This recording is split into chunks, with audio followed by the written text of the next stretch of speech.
The following program may contain coarse language, violence, nudity, mature subject matter, or scenes which may not be suitable for all viewers. Viewer discretion is advised. All Hit Radio.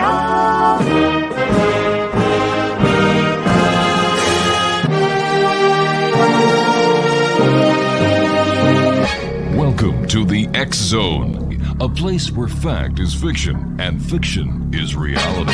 Now, here's your host, Rob McConnell. Welcome back, everyone. This is the X Zone. Big news today. I just was speaking to a number of friends of mine who are our neighbors in Maui, where we had a home, and they've sent me pictures and they've sent me photographs and videos, and what was once paradise it's as if a nuclear bomb went off, and it's just totally devastated. And my heart and my thoughts and my prayers go out to all the good people of Maui and everywhere else in the world where these wildfires are going crazy. And to all you idiots out there who say global warming isn't real. Yeah, well, that's a topic for another show. We're going to be talking about extraterrestrials, alien abductions, and much more this hour. Our guest is Kenneth Hopkins. Kenneth, welcome back to the X Zone. How are you, sir? Pretty good. Kenneth, why don't you tell our listeners who haven't had the opportunity of hearing about you before a little bit about you and your encounters of a unbelievable kind? Yeah, I've been involved. Well, something I came to understand recently, the Palladians kept referring to me kind of as two things, soldier and they said I was born of Palladian, and I didn't know what that meant. And then when I was talking to my wife about my mother being half German, my son corrected me and he said, "Dad, but you're Scandinavian." And then the Greys explained to me that I was an egg with a unborn Palladian or unborn Scandinavian woman. All right. Why don't we just stop it here for a second? Go back in time. When did you first become aware that you were partially an ET, and that where did all this evolve from? What was the aha moment in your life? It was in the turning of the 2000s. About 2003, I'd come to the realization what the blackouts were. Because basically, I assumed the interactions with the Palladians were dreams. The women I would see many nights were dream women. And the blackouts on my dates and my college and high school career became Gray's abductions and participation in the hybrid program. And I would discover through hypnosis process what those blackouts were about. And these blackouts in 75, 76, 77 could be as long as a day and maybe as short as 45 minutes. But in these periods, they would take my dates and they would implant embryos into them and then return us. And that would be the 45 minutes missing time. So I wouldn't understand what that was about until some horrible flashbacks started coming to me in early 2001. Is there any evidence to corroborate what your statements are that this really did happen? I mean, besides the military was aware, Department of Defense was aware. I'm in the files of the Department of Defense. How do you know this? Because they witnessed an abduction and they questioned us. Who's the us? Myself and the woman that was getting the embryo implant. And so how did the military get involved? I was set up at a job at Northeastern University, from Northeastern University for Department of Defense as a cooperative education job. And it required top secret clearance. And I had been bringing my dates to the building that was being utilized for training Middle Eastern students. And they became suspicious of bringing the different girls for some reason. The place kind of mystified me. Had a big spider on the door, the fly in the spider web, was made out of stone. And so I was, showing, and I didn't know about the top secret security clearance that they were doing on me. So they detained me when I came to show it to my girlfriend. Then they followed us, and this is all written in UFO Girl, which was published in 2015. And while they followed us, they watched the abduction occur. So then, of course, they questioned us afterwards. And with the screen memory, we thought we had seen the movie Blazing Saddles. And we had no reason to believe otherwise. They'd questioned the woman about 2 weeks later. So when they further questioned me about the movie, I knew nothing of the movie. But at that time, I was 22, things were moving on fairly fast.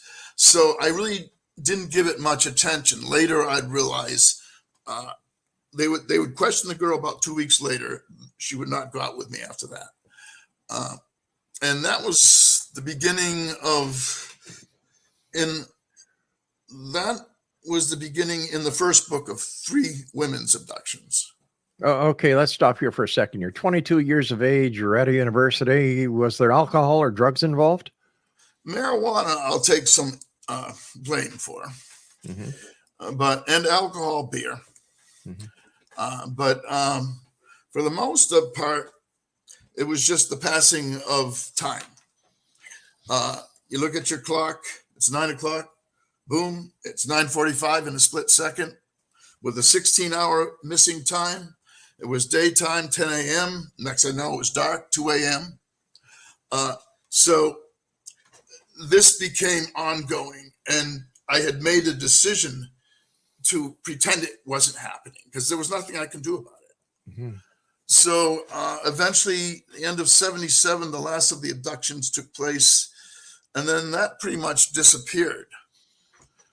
But the interactions with the Pleiadians continued in the dream, what I thought were dreams, very peaceful.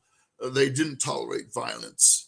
And those experiences started at about age 5 and 6 with their schooling. And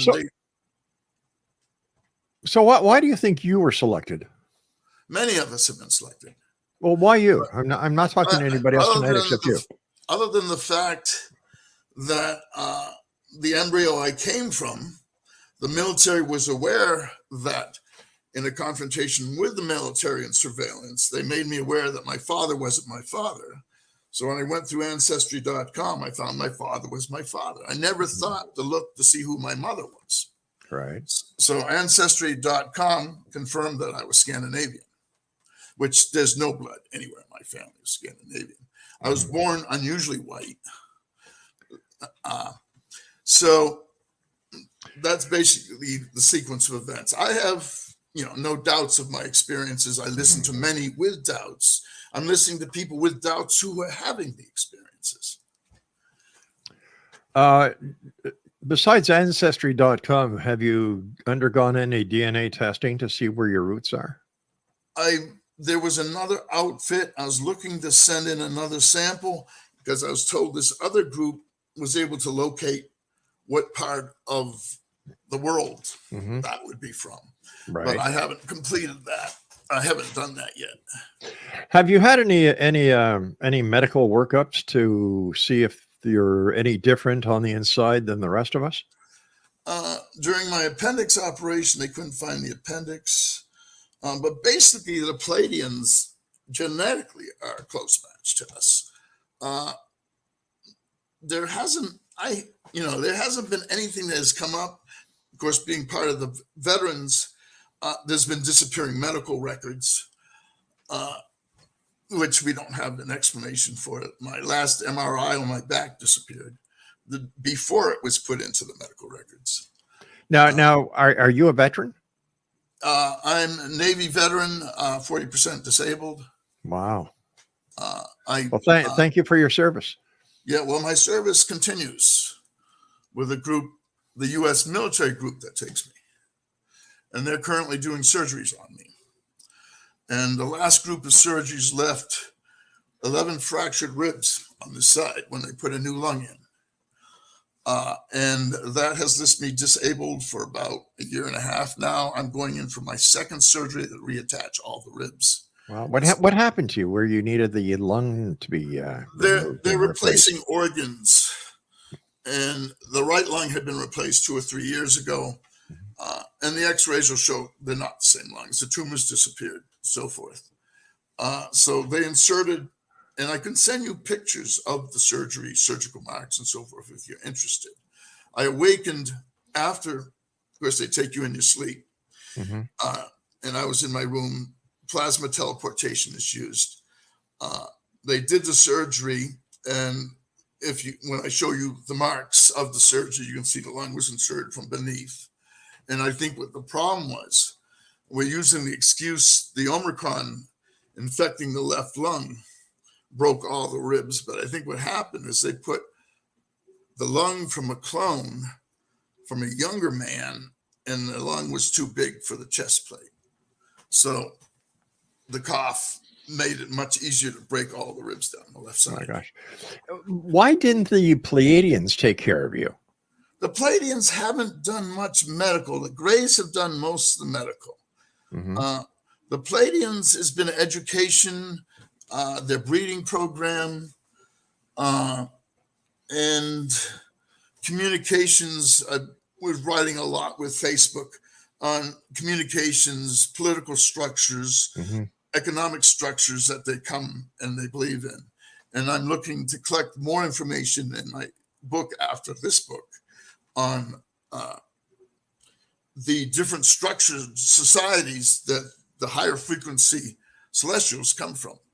All right, stand by. We've got to take our first break in Exo Nation. If you'd like to get more information about Kenneth, he has a he has a Facebook page at facebook.com/Kenneth Hopkins 9. And Kenneth and I will be back on the other side of the short break. Whatever you do, don't go away, because this is the X Zone, a place where people dare to believe and dare to be heard. I'm Rob McConnell. We'll be back. Welcome back, everyone. Kenneth Hopkins is our guest. His Facebook page is facebook.com/Kenneth Hopkins 9. Kenneth, how old were you when you first, based on your past life regression or your hypnosis, how old were you when you had your first abduction? I believe there was before I was 5 or 6. Really, yeah? But 5 and 6 was when the classes with the Pleiadians started. What kind of classes? They taught, we were learning medical procedures. We were learning physics, chemistry, math, medical procedures. And we were learning their basic, what they taught their individuals. Now, what kind of medical procedures were they teaching? Well, there was numerous ones. I can remember a couple accounts. One, I was in a ship behind glass, and it was a simple procedure they were doing to these men with what looked like a long, Teflon needle. And it was attached to a syringe, and they were putting it in the men's gums up in the back. Right. And the men were, and I was behind, they were showing me the process. The men wouldn't take it. They wouldn't tolerate. So eventually they dismissed the men. They brought the women in, and the women were jovial, laughing, talking, and taking the procedures quite readily. That was one procedure I witnessed. Another procedure they were working on, and I had a classmate I was with, I believe she's a hybrid. I believe most of those I was involved with are hybrids of Earth. And it was a device that went around the neck, and it picked up numerous things going on with the body. And they were showing us how to use the device.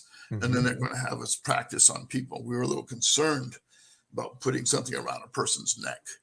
That was one class. I've written most of my encounters starting in 2012, I think, in Facebook. I went to, and they were breaking into my home, getting into my diaries. Who are they? Who are they? The military group that I'm affiliated with. Now, is there any proof of what you're saying? I'm telling you what my experiences are. No, it's no. The U.S. military that put the lung in from the clone. All right, clone projects for many of us. Oh, okay. So just hold on here. I don't want to get ahead because you're saying the military is breaking into your home. You're saying that's part of the surveillance for us. What branch of the military is breaking into your home? I don't know if you've heard of the soldiers. U.S. military has ships. The ship that picked me up many years ago in Belchertown looked very much like the Gray ships. They have a secret space force. I believe they're connected with the United States Navy. That's what I've been told. So they keep an eye on me on Earth as well as in their abductions with them. They are the ones that monitor. They are the ones that restrict what I can write.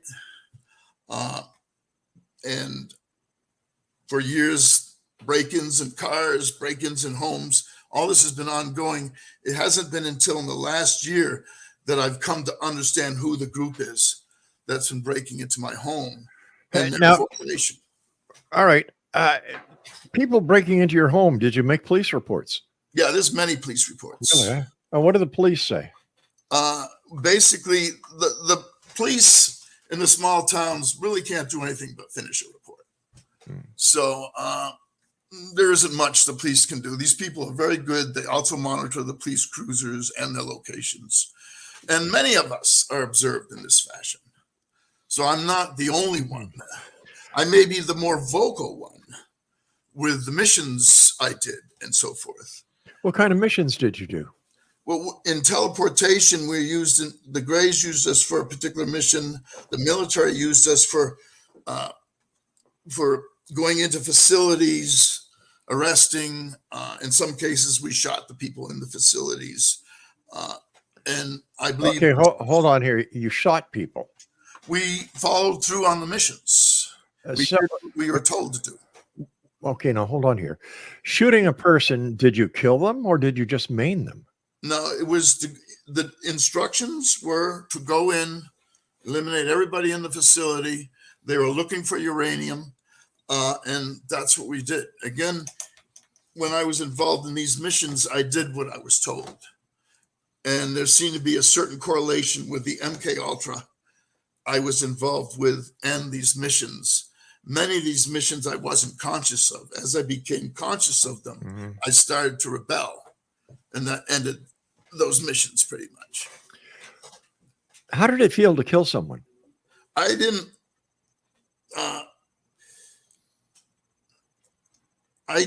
It was probably the first time I was conscious of killing somebody. There was a particular triangle of death, they call it, close up shooting. You basically put the bullets anywhere between here, here, and here. And so went in after killing the second man, the gun jammed. I became furious. That was when I lost it. That was when I became conscious of these missions. And so I whipped the gun. That's been the last mission they've had me on. How many missions were instructed to take out someone? Did you do? The other one, we entered a facility, 3rd floor. And when we entered, everybody was terrified of us. The guy approached, jumped out of a window. Those are the only 2 missions I really have full recollection of.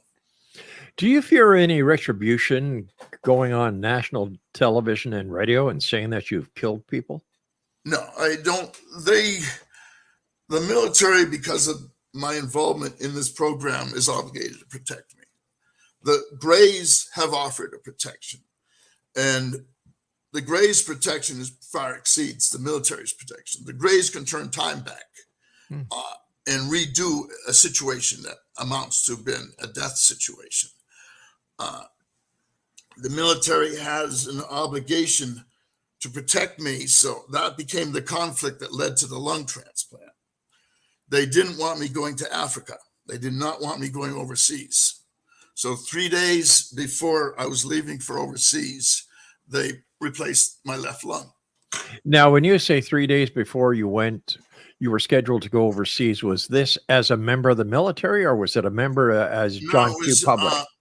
It was to be with my wife in Uganda. I see.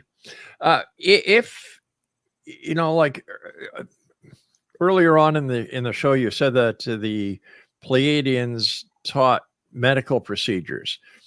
They taught a lot of things. But why couldn't they take care of you if they were so medically advanced? I didn't say the Pleiadians were medically advanced. The ones that are medically advanced are the Greys. But it was the Pleiadians who taught you medical procedures. They were teaching us their medical procedures. But the only thing the Pleiadians did was immunizations, and that was about it. And the Greys did immunizations too. All right, but so the great surgery and the surgery I witnessed in UFO Girl that I described, when they take an 18-year-old girl's head apart and show me the implant, the cerebral implant, I saw how their methods work. And as a child growing up, they would take parts of us off of us, arm, leg, and then reattach. When they did work on my eyes, they took my eyes out. So the Greys had procedures that they suspended the body, did the surgery, put the body back together, unsuspend it. And that was what I pretty much witnessed in UFO Girl. So the Pleiadians and the Greys are they the two major alien in my aliens that are here? In my interviews worldwide, I came to over a dozen different celestial groups interacting with man. My research has been on the positive, higher frequency groups. I've got enough of the reptilian abductions.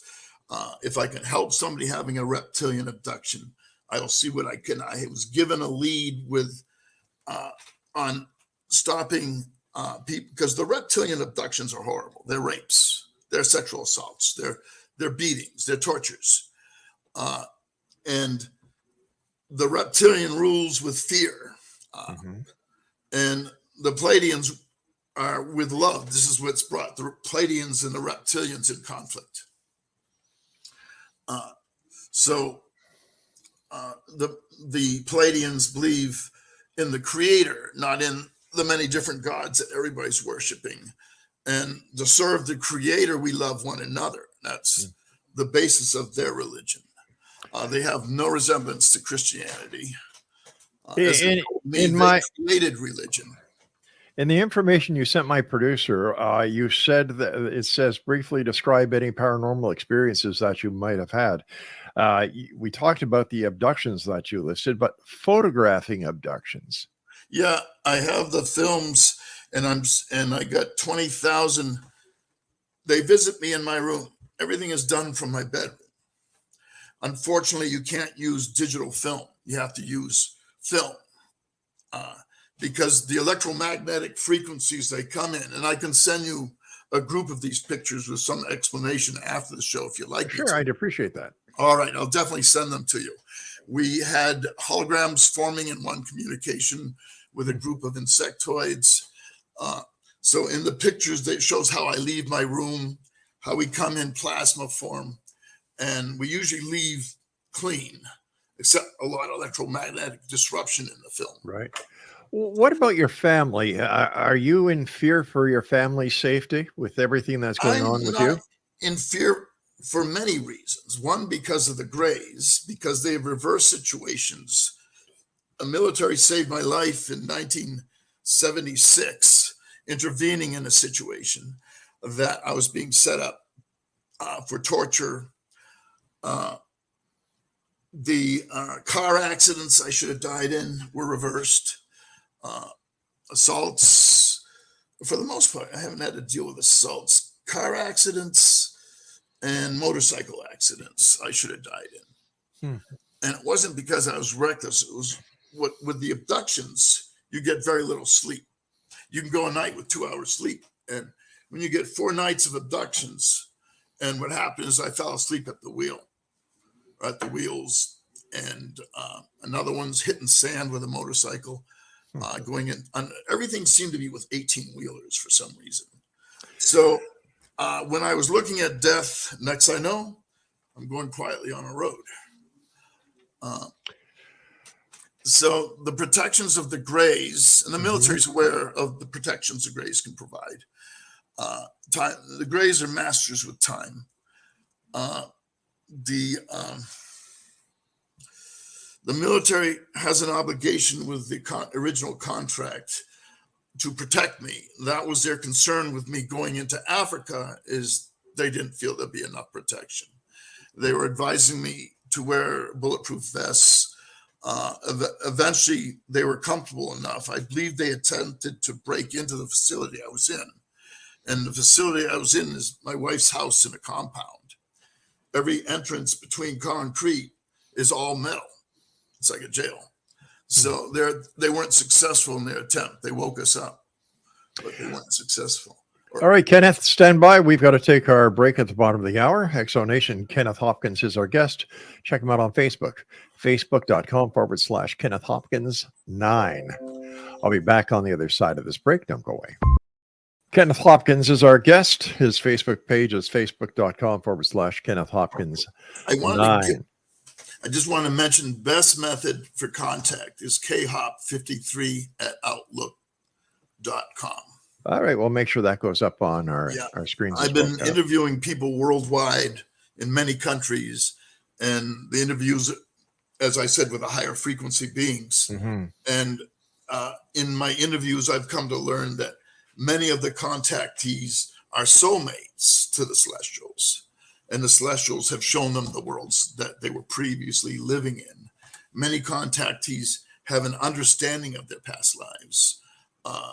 Most contactees have no tolerance for religion. And those are the general things I came across in many different ways. The souls coming from the other planets are confused and lost coming into Earth plane.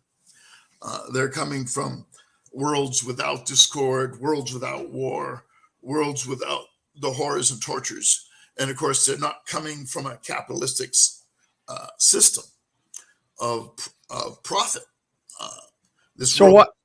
Guided mainly by materialism. So why did they come here? They're looking to raise the frequency of Earth with what's coming to Earth. And I don't have, again, there's changes coming, just as I think within 10 to 20 years, the Celestials will be amongst us. Mine are asking me to set up sessions where they could make appearances at. In time, I'll set up those sessions. Right now, I'm working to get the best pictures on them. But once again, why you? Why any of us? Well, they had chosen most of us pre-birth. The fact that they put embryos in our parents certainly explains one reason they'd want us. They kind of created us through genetics. Why me? I don't have an explanation. That was one of my big questions when they were explaining to me, the hypnotist, what was going on. As much of what we experience isn't conscious, and then some of it is conscious. Without the hypnosis, would you have any recall? A lot. From the visitors in my bedroom, a lot. But if you have this recall, why did you need hypnosis? Hypnosis was for the periods, as I said, 2/3 of our abductions, we don't have recall. 1/3 of our abductions we do. So we can have partial memory of an abduction. And so we may go into hypnosis to get further detail of it. But there's a large portion, and it's a dissociative process with the Palladian abductions. And the same thing with the Greys abductions. They, just like the MK Ultra, they create alternates of us. They take us from our sleep.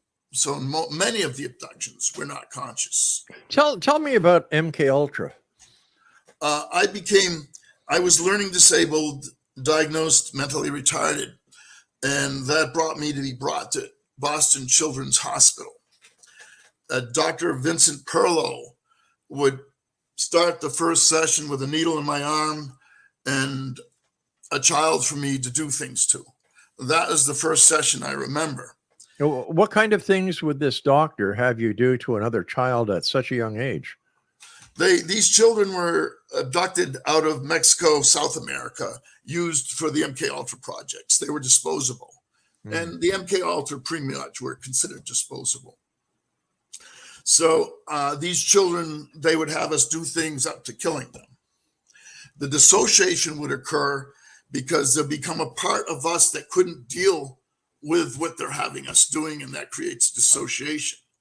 Then they had us witness horrible crimes. They perform crimes in public in front of us. And dissociation, eventually they'd create another personality.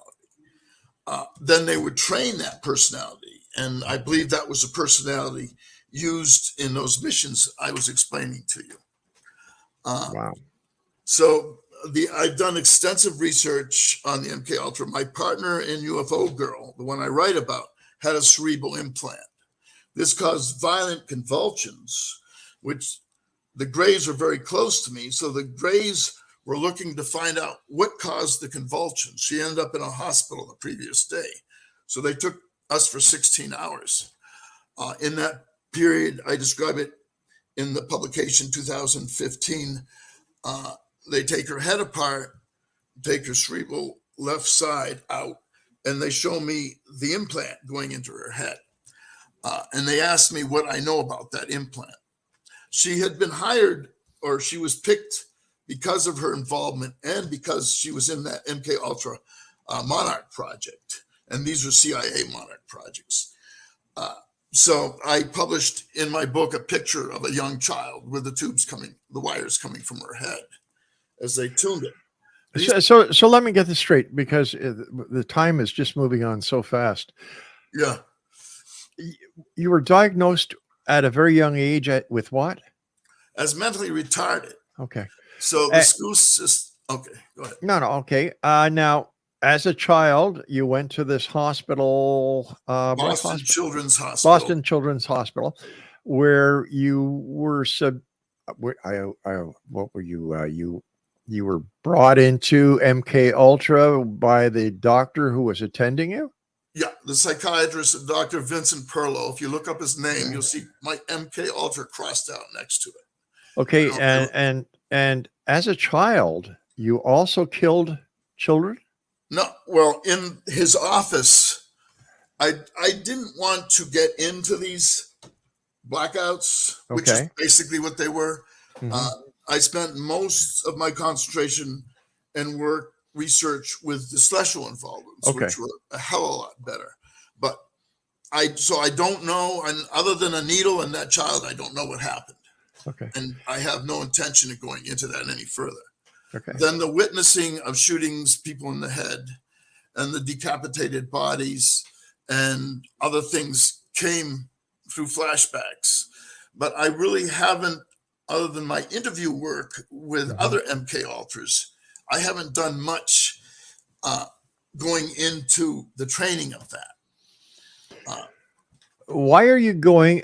I understand that you're doing investigations into the alien abduction scenario. You're doing investigations into contactees.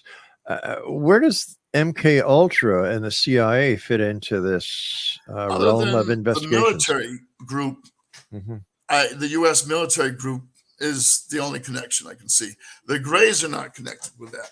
The Palladians are not connected with that. The Greys were very interested in the implant in that young girl's head. Right. And eventually they would remove it. And that's, again, in the book that I'm working on, republication. My first publication, I didn't understand the military intelligence side of it.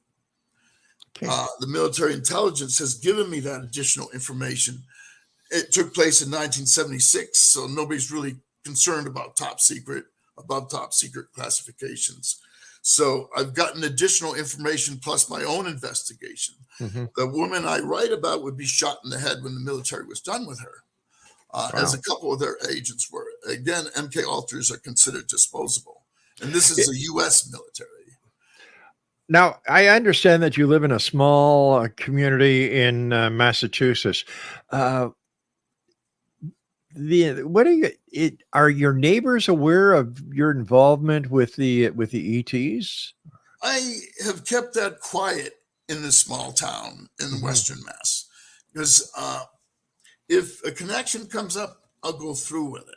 Right. But I'm more into international correspondences, talking to people and other radio shows all across the world, and getting other. That's where the bulk of my research is. I've done private presentations, and I haven't been comfortable with them. I'd rather speak on radio, where the audience is much more receptive.